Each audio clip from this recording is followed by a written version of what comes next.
Will takes game one. We have 2 Amulet Titan players at 7-1. This is the best tournament we've had in such a long time. Will is on traditional, or what I was calling the Canadian build. We saw this one a couple weeks ago being debuted here with Adventurous Impulses.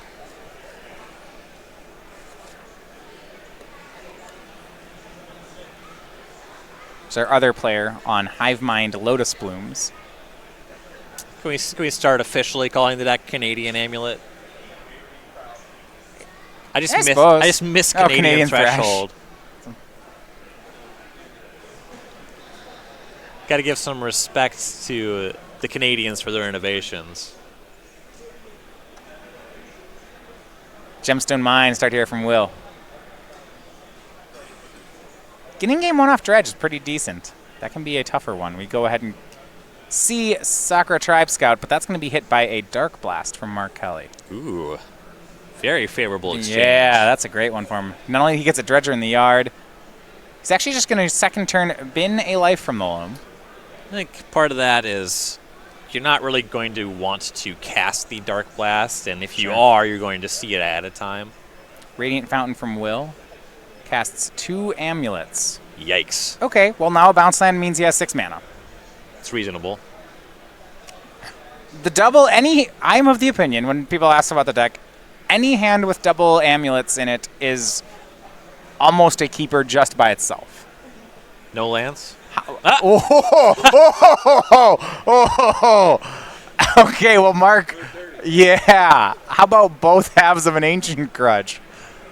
What were you saying? Well, I mean, sometimes that happens. That stinks. Wow.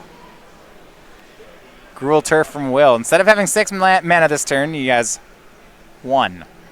Still might be okay. Mark just made a Bloodghast, but... Yeah, Pulliam has a lot of time to play with. Yeah, I mean, at the end of the day, as long as Amulet gets to 6 mana and casts Primeval Titan, that's all you're really trying to do. So if you're not losing, it doesn't really matter how long it takes you to get there. Right.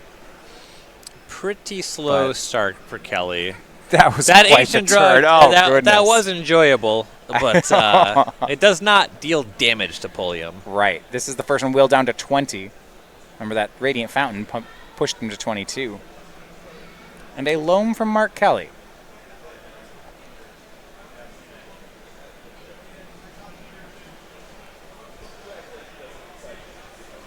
Yeah, he does need to be the one creating pressure here. Gets back Bloodghast. And passes. Yeah, this clock is still very manageable. Yeah. You're close to beating it just by rebuying this Radiant Fountain. Yeah, and we'll see Ancient Stirrings from Pulliam. I mean, especially if you can just find something like a Bazooka Bog here. You can just kind of, exile the graveyard, play a bounce land, pick it up, do it again. Right. Yeah, get that Faithless Looting out of there. Looks like Teleria West, Gemstone Mine, both in Will's hand. Together, those can transmute to make a Primeval Titan as long as he has another bounce land. He can put the West into play, float the blue, pick it up, and then use it to transmute itself. Sure. He's going to find another Amulet of Vigor. Number 3. Yeah, we'll see if this one sticks around. Yeah. Casts it with the floating red mana.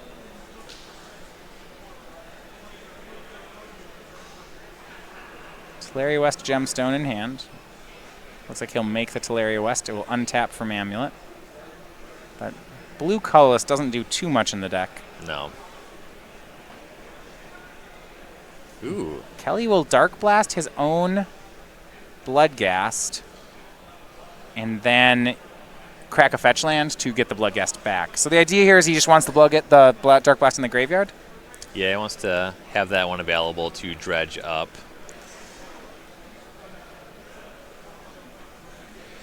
He's probably going to spend his turn flashing back Faithless Looting.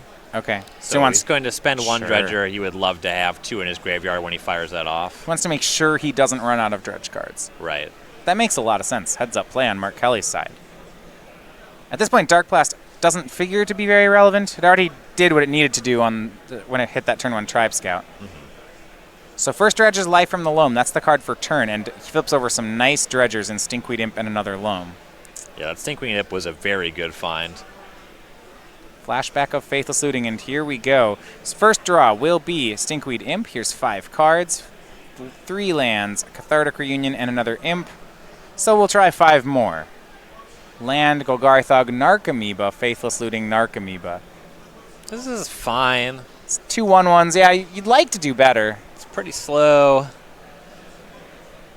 Then he has to discard to Faithless Looting, so back in the Imps will go. Can attack with these Bloodghasts. If he has a land, he has 1 more Bloodghast in the graveyard. And he does.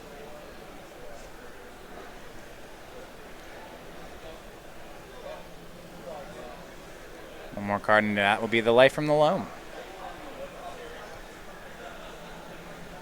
So if he's assembling a clock here, just, with some free 2/1s and 1/1s, Yeah. he'd like to find, I think, something a bit more powerful, maybe some amalgams or chills. Yeah, he wants to find that kind of stuff and then start flashing back Faithless Lootings. He needs a 3rd one of that, and then he can actually have a really big dredge turn. Theoretically, he can win on the following turn if he gets enough Creeping Chills, so Pulliam has to figure something out. Producing Bojuka Bog would buy him some time, because then he really just has to deal with what's already on the table. And we will make it up to Primeval Titan here for Will. Played a bounce land, picked it back up, and here is 6 mana. I assume Bojuka Bog will be found here, but we'll find out.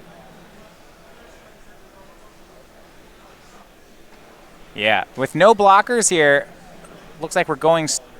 He does have Slayer's Stronghold in hand, which means he can't actually make the play of giving Primeval Titan haste here. So we're likely going to see a layup of some sort.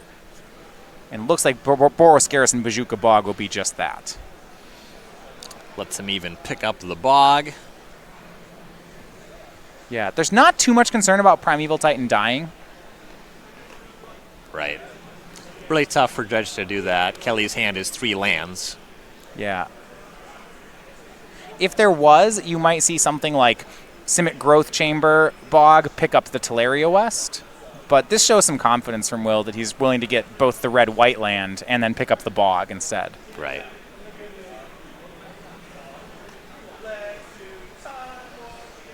And where it was the case where Kelly could start by dredging a Stinkweed Imp, maybe chain that into some Faithless Looting with more dredging, and could have got there with Creeping Chills, that Bojuka Bog just set him back a ton. Well, here is Assassin's Trophy for Primeval Titan. We'll see if Will has another Titan. That may have caught him off guard. It's out of the sideboard, so he'll get a forest. And here's a swing for 8. Will down to 8.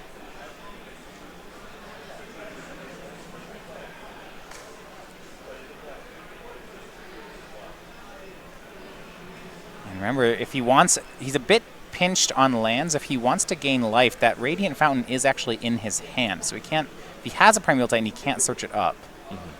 This will be interesting to see what Will plays here. Does not have the right mana to transmute. He does have a Summoner's Pack, so he does have the Titan. Right, so if he has another Primeval Titan, he's likely still fine here. You can get some combinations with all these 4 triggers. First of all, the Titan will be able to attack with haste, so you'll get 4 lands. The lands you're looking for here are Colony Gardens and that Radiant Fountain. So he's a bit short on resources because the Fountain's in his hand and the Slayer's Stronghold's in his hand. And the Vesuva's already in play. So he's limited. He has 1 land drop for the turn, and honestly, it should probably be, well, it should probably be the Slayer's Stronghold. However, if he makes that play, the best he can do is get 1 Colony Garden token. He can't copy the Colony Garden. He can't get a Radiant Fountain because he's already played his land for the turn. Right. Though the graveyard for Kelly is just that Assassin's Trophy, he's Right. not concerned about any dredging happening on the following turn. Yeah, the biggest worry would be, I think Kelly can swing for 4. If he could hard cast a Creeping Chill, he can get Will to 1. It's close, but it looks like Will's got the extra buffer he needs. Right.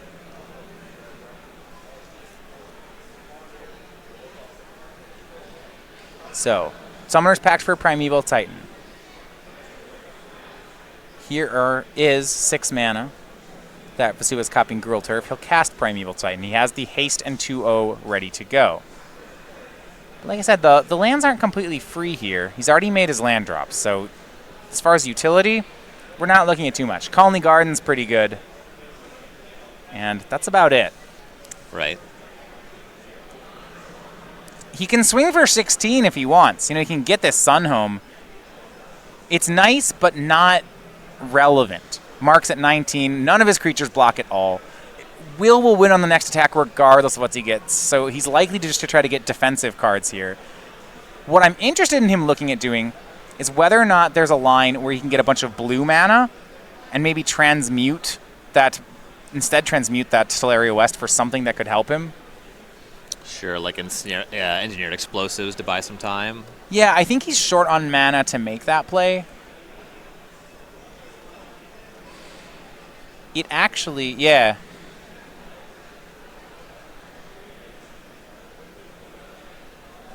There is, all right. I'd have a line that I think I would have preferred. Hit me. But okay. If he got 2 Simic Growth Chambers, he could pick up the Teleria West. He'd have 7 mana this turn, and instead of giving Primeval Titan haste, what you just do is you'd transmute for Engineered Explosives, you'd play it on 2 and leave up 2, and then just say go. Sure. I think that is likely safer than any other line. Then during the attack, you nuke the board.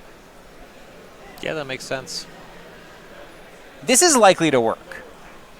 Yeah, I would not classify this as a bad spot. Yeah, this is likely to work. There may be... Yeah, some combination of if Mark has, say, a Bloodghast, a land, and a Creeping Chill, he can actually get this. Play land 6, play a Haster, play Creeping Chill, drain, win. I think that's there. Kali down to 3, Will swinging for the full 16. Kind of funny that potential way to win this game involves casting Creeping Chill for mana. Yeah, you're not wrong.